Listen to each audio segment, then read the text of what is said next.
In early days, murder was often punished by murder. Will there be any reward or punishment from God Almighty if one seeks only retribution and not forgiveness, revenge and not forgiveness?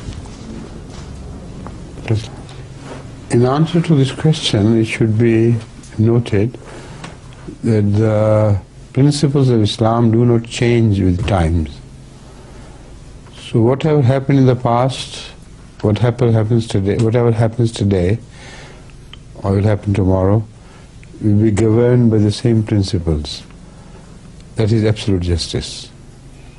So in case of the past attributions, we do not know who took his revenge for what reason and what cause, and whether he in turn transgressed against the transgressors. So all these matters are unknown factors. Only Allah knows them. And whatever decision he takes will be on the principles which the Holy Quran dictates. Primarily, forgiveness is better if it causes reformation. Secondly, forgiveness is better anyway, if one can forgive and have his trust with Allah. Thirdly, if one cannot forgive and he has certainly been transgressed against, then his retribution should not be more than what has been done against him. Most certainly not more.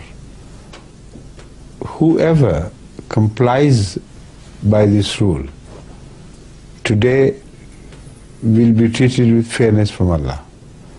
Whoever did it yesterday or will do it tomorrow, he will be treated exactly the same way by Allah.